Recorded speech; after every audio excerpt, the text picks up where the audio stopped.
And now for part 3 of my interview with CNN's Foreign Affairs correspondent, Jill Dougherty.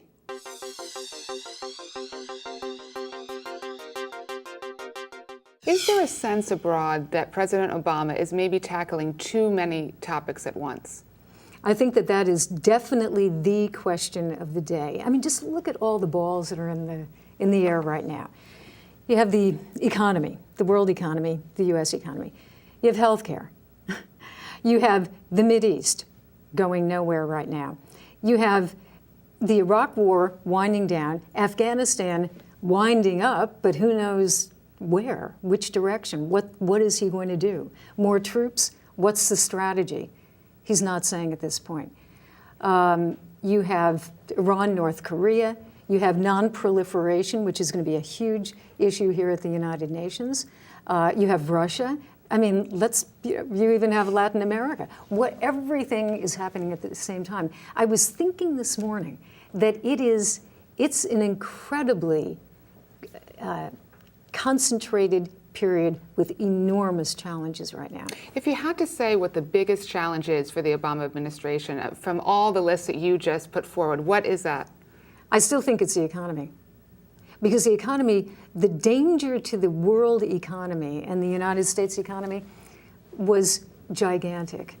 And if they don't bring the economy back, if they don't start getting jobs and start getting the economy back, especially jobs, the economy is kind of inching back, it's jobs that aren't. And the president himself says it won't be until 2010 the jobs come back. It undermines faith that he can do something in a variety of ways. And it's tied to health care. So I think the economy truly is number one. And there seems to be a real perception that not only is the president tackling so many topics, but perhaps he is reversing course in ways that people are not necessarily sure of. So, for example, his announcement this week on a reversal on the missile shield program for Eastern Europe. Mm-hmm. How do you think that that was perceived internationally? Ooh, depends on who you ask. I mean, for some people, it was bad news. Let's say in Eastern primarily Europe. Poland, right, yeah, Poland, the Czech Republic. Although it's not completely one-sided. There were actually people in the Czech Republic who were kind of happy that it had stopped because they were opposed to it. For the most part, people there are not happy. Russians, quite happy, but still not quite sure where the next stage in missile defense might take the world or take the United States. Let's speak about Russia for a minute, because do you think that the president caved to Russia on this? Because there is that criticism, obviously, from a number of Republicans in Congress saying, wait a minute, the president just gave in to Russia on this. They objected, so he said, okay, fine, we're not going to pursue this. I don't think it's that simple. I really don't.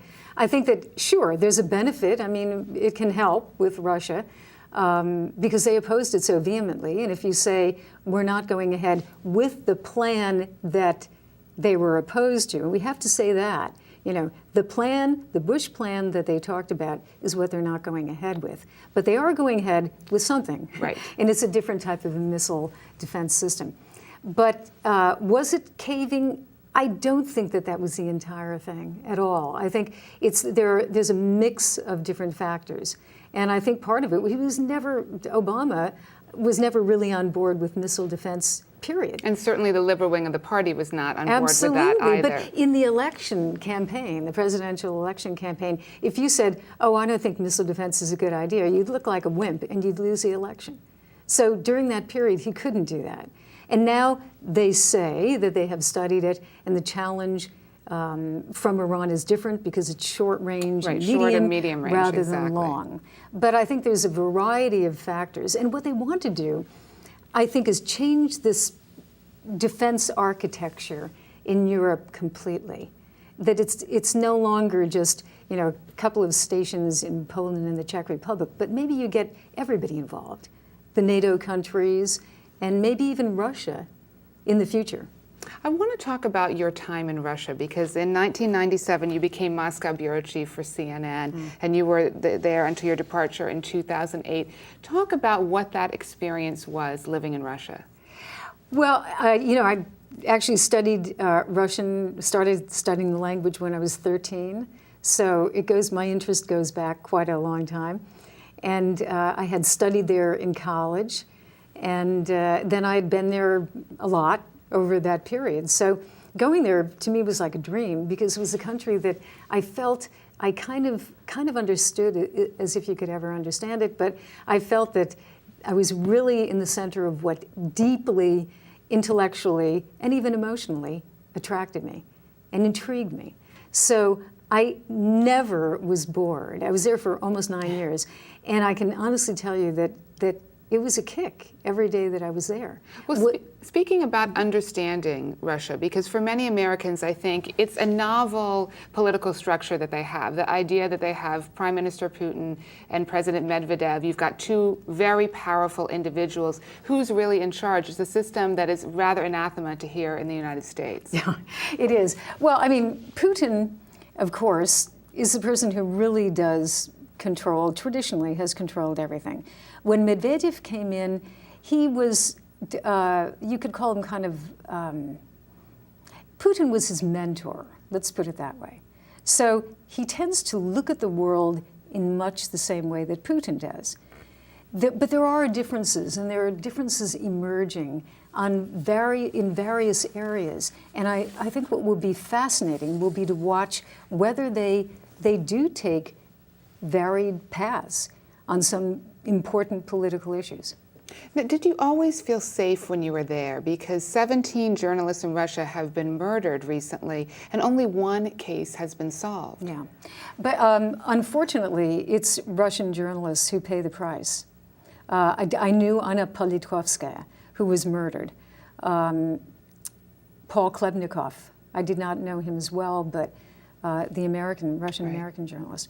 So an American journalist, unless you went to a dangerous place like Chechnya, or unless you reported specifically on somebody, let's say a criminal mafia type guy, and you named that person, for the most part, it wasn't dangerous. Physically, yes. I mean, there are plane crashes and war zones. But I never really felt that somebody individually was out to get me. Mm-hmm. But I could be in a dangerous situation where it just might happen. But did you feel that you were free to speak? Because a couple interesting points is a Committee to Protect Journalists recently released a report that said that Russia was the world's third deadliest country for news media, exceeded only by Iraq and Algeria. So clearly there is a real question of how safe it is for journalists to be there. Totally, but as I said, I'm an American media person. I'm not a Russian. And it's the Russians who pay the price. And you felt free to speak your mind, though, in terms of the because we were on coverage. CNN, and they did not edit CNN. They had no influence on CNN. The one thing they could do is not give us interviews or not allow us to go someplace. Yes, they could control it that way. But there wasn't really that much of that.